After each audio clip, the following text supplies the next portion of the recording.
Good morning all of you. बेटा, हमने वाक्य का चैप्टर जो है वो अब शुरू करना है। इससे पहले वाक्य का जो पार्ट था वो हमने किया था। तो सबसे पहले हमें ये पता होना चाहिए कि वाक्य का शाब्दिक अर्थ क्या है। तो वाक्य का शाब्दिक अर्थ है बोलने का विषय। मतलब क्या है कि हम किसके बारे में बात कर रहे हैं।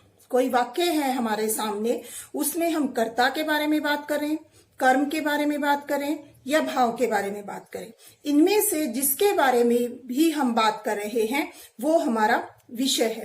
तो इसे हम क्या कहते हैं? वाच्य कहते हैं। तो परिभाषा के रूप में हम कह सकते हैं कि क्रिया के जिस रूप से यह पता चले कि बोलने का या बताने का विषय कर्ता है, कर्म है या भाव है, वो वाच्य कहलाता है। इसके बाद आते हैं वाच्य के भेद। वाच्य के 3 भेद हैं: कर्तृवाच्य, कर्मवाच्य और भाववाच्य। अब एक एक करके हम इनके बारे में बात करेंगे। सबसे पहले आता है कर्तृवाच्य। कर्तृ यानी कर्ता। ठीक है, तो इसमें हमें देखना है कि क्रिया के जिस रूप से हमें यह पता चले कि क्रिया के मतलब किसको प्रधानता दी गई है। जैसे कि अगर कर्ता के बारे में बताया गया है, इसके लिए अगर हम एक उदाहरण ले समझने के लिए, राम पुस्तक पढ़ता है। ठीक है, तो इसमें जो राम पुस्तक पढ़ता है या राम पढ़ता है, दोनों ही काम जो है वो किसके द्वारा किए गए हैं? राम के द्वारा। तो इसमें मुख्य बात ये देखनी है कि क्रिया का जो प्रभाव है वो कर्ता के अनुसार हो। पहले तो ये है। दूसरा, इसकी पहचान क्या है कि इसमें जो क्रिया है वो सकर्मक और अकर्मक दोनों हो सकती है। जैसे राम पुस्तक पढ़ता है और दूसरा वाक्य है राम पढ़ता है। इसमें अगर हम देखें राम क्या पढ़ता है, तो एक में हमें जवाब मिलेगा पुस्तक और एक में हमें जवाब नहीं मिलेगा। जो वाक्य है हमारा राम पढ़ता है। तो इस तरह से क्रिया चाहे सकर्मक हो या अकर्मक हो, दोनों ही रूपों में वो किस में आएंगे? हमारे कर्तृवाच्य में। एक चीज और है इसमें, जैसे राम ने पुस्तक पढ़ी। अब यहाँ पे जो पढ़ी क्रिया है वो राम के अनुसार नहीं हो रही। ठीक है, लेकिन ये उदाहरण किसका है? कर्तृवाच्य का ही है, क्योंकि जब ने का प्रयोग किया जाता है कर्ता के साथ तो वो क्रिया जो है वो सामान्य भूतकाल में हो जाती है। ठीक है, जो कि वाच्य का मुख्य भाग है। तो अब आगे आप जो कर्मवाच्य और भाववाच्य पढ़ोगे उसमें आपको ये चीज अच्छे से स्पष्ट भी हो जाएगी। तो कर्तृवाच्य में हमें क्या ध्यान रखना है कि क्रिया सकर्मक और अकर्मक दोनों हो सकती है। तो अब दूसरा जो है वो हम पढ़ेंगे कर्मवाच्य। कर्मवाच्य के लिए हमें क्या ध्यान रखना है कि सबसे पहले ये कि क्रिया का जो प्रभाव है, ठीक है, वो किस पर पड़ेगा? कर्म पर पड़ेगा। इसमें कर्ता प्रमुख नहीं होगा। ठीक है, तो जैसे हमने ऊपर वाला इस वाक्य पढ़ा था कि राम पढ़ता है, एक वाक्य ये है, और एक राम पुस्तक पढ़ता है ये है। तो सबसे पहले जो वाक्य लेंगे हम वो है राम पुस्तक पढ़ता है। इसमें क्रिया के साथ क्या लगाकर प्रश्न करो, अगर आपको जवाब मिल जाता है तो वो कर्मवाच्य का उदाहरण है। जैसे राम पुस्तक पढ़ता है, क्या पढ़ता है? पुस्तक। जवाब मिल गया, तो ये हमारा उदाहरण किसका है?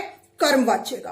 अब इसकी अगली पहचान हमें कैसे करनी है कि कर्ता के साथ से और द्वारा का प्रयोग करके हमें इस वाक्य को सामान्य भूतकाल में बदलना है। जैसे राम पुस्तक पढ़ता है, राम करता है, पुस्तक कर्म है और पढ़ता है क्रिया है। अब राम कर्ता के साथ आप से या द्वारा लगाकर वाक्य बनाओगे तो वो जो है सामान्य भूतकाल का वाक्य आपका बनेगा। जैसे राम द्वारा पुस्तक पढ़ी जा रही है, हो गया ना?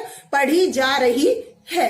तो अब ये जो है राम द्वारा पुस्तक पढ़ी जा रही है, ये वाक्य जो है वो हमारा बनेगा। इसमें जो फिर कर्म होगा, वो क्रिया होगी, वो हमारी किसके अनुसार होगी? कर्म के अनुसार होगी।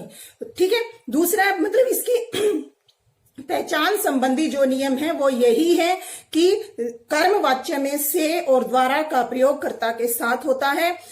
कर्मवाच्य में क्रिया हमेशा जो है वो सकर्मक होती है। ये इसका नियम है। कुछ बाद में दोनों में जो सामान्य नियम आएंगे वो भी मैं आपको बताऊंगी। ठीक है। इसके बाद जो अगला हमारा आता है वो है भाववाच्य, मतलब जिसमें ना कर्ता प्रमुख हो ना कर्म प्रमुख हो, इन दोनों को छोड़कर क्रिया के भाव पर बल दिया जाए तो वो हमारा क्या कहलाता है, भाववाच्य। ठीक है। इसमें भी कर्मवाच्य की तरह ही से और द्वारा का प्रयोग होता है। जैसे हमने अभी ऊपर दो उदाहरण पढ़े, राम पुस्तक पढ़ता है और दूसरा राम पढ़ता है। राम पुस्तक पढ़ता है का तो हमने कर्मवाच्य बना दिया। ठीक है। अब जो राम पढ़ता है, क्या पढ़ता है, इसमें हमें जवाब नहीं मिलेगा कि क्या पढ़ रहा है, वो पुस्तक पढ़ रहा है, निबंध पढ़ रहा है, पत्र पढ़ रहा है, कुछ भी इस तरह से, तो वो जवाब हमें नहीं मिलेगा। तो ये चीज जो है वो हमारी किस में आएगी, भाववाच्य में। तो कर्मवाच्य और भाववाच्य में अंतर करने का सबसे अच्छा तरीका ही यही है कि कर्मवाच्य में क्रिया हमेशा सकर्मक होगी, भाववाच्य में क्रिया हमेशा अकर्मक होगी। तो इसके लिए आप कर सकते हैं कि क्रिया के साथ क्या लगाकर प्रश्न करो।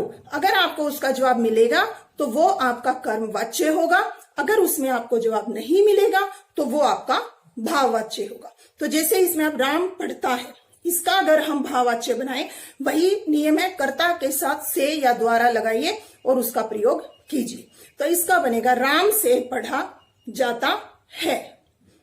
ठीक है। तो ये है हमारे कुछ नियम जिससे हम कर्तृवाच्य, कर्मवाच्य और भाववाच्य की पहचान कर सकते हैं। अब इसके लिए कुछ सामान्य नियम हैं जो मैं आपको बताऊंगी कि कर्तृवाच्य में क्रिया जो है वो सकर्मक और अकर्मक दोनों हो सकती है।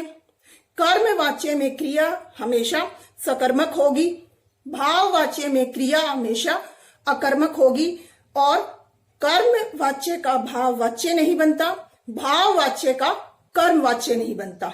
ठीक है। दोनों ही जो है ये किसके द्वारा बनते हैं, कर्तृवाच्य के द्वारा। कर्तृवाच्य ही कर्म में बदल सकता है, कर्तृवाच्य ही भाव में बदल सकता है।